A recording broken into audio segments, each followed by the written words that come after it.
আমার ওই ছোট বাচ্চার কসম, আমার ওই ছোট বাচ্চার কসম, এই বাচ্চার কসম, আমার ফ্যামিলি আসছে, আমরা এখান থেকে যাবো না, আমরা হাজির বিচার চাই, এক কথাই শেষ, এখান থেকে আমরা লড়বো না। আশুলিয়া থেকে আমি সকাল 10টা বাজে আসছি, প্রত্যেক দিন তো সকালে আসি, 10টা বাজে আসি, রাত্রে 11টা বাজে যাই, আজকেও 10টা বাজে আসছি।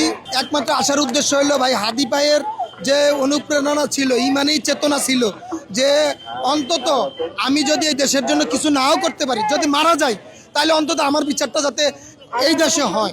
কিন্তু ভাই আজকে হাদি ভাই ঠিকই মারা গেছে, আল্লাহ তাআলা তাকে জান্নাত নসিব করে, কিন্তু হাদি ভাইয়ের বিচারটা এই সরকার করতে পারলো না এবং খুনিদেরকে ধরতে পারলো না। এটার জন্যই আমার এই বাচ্চা ফ্যামিলি সবাইকে নিয়ে আসার উদ্দেশ্য হলো, আমার হাদি ভাই কিচ্ছু হয় না, রক্তেরও কিছু হয় না, আমি আমার ইমানি দায়িত্ব থেকে, আমি আমার দেশপ্রেমের দায়িত্ব থেকে আমি হাদি ভাইয়ের বিচারের দাবিতে এখানে আসা। এই উপদেষ্টা দেওয়া পদত্যাগ করো। এরা স্বরাষ্ট্র উপদেষ্টা লেফটেন্যান্ট কর্নেল, উনি কিভাবে লেফটেন্যান্ট কর্নেল হয়েছে আমার কাছে, আমি ওনার কাছে একজন সাধারণ মানুষ হিসাবে প্রশ্ন যে আপনি কিভাবে লেফটেন্যান্ট কর্নেল হয়েছে। এবং উনি স্বরাষ্ট্রমন্ত্রী, উনি হা করে হাসে, খালি হাসে। উনি হাদি ভাইয়ের বিচার হবে, 7 তারিখে চার্জশিট ঘোষণা দিবে।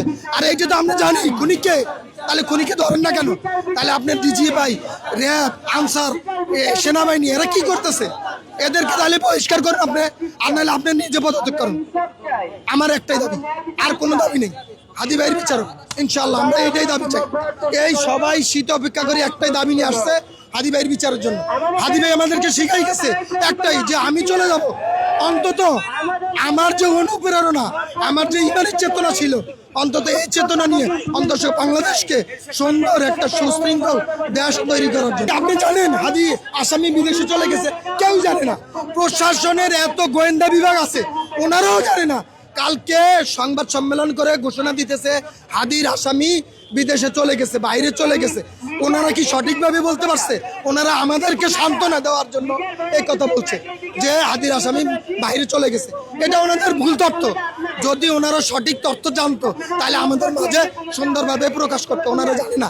এটা আসামিকে না, আসামির পিছনে যে গডফাদার আছে, বড় বড় রাঘবুয়াল আছে, তাদেরকে ধরলে এই উপদেষ্টাদের দেশে থাকা যাবে না, দেশে থাকতে পারবে না। যখন তারা পদত্যাগ করবে, আর 1 মাস 2 মাস পরে যখন তারা পদত্যাগ করবে, তখন তারা যদি হাদির সঠিক বিচার করে, তাহলে এরা দেশে থাকতে পারবে না।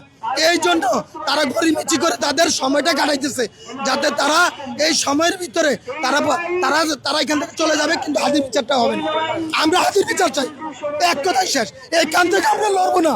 আমার ওই ছোট বাচ্চার কসম, আমার ওই ছোট বাচ্চার কসম, এই বাচ্চার কসম, আমার ফ্যামিলি আসছে, আমরা এখান থেকে যাবো না, আমরা হাদি ভাইয়ের বিচার করে যাবো ইনশাল্লাহ।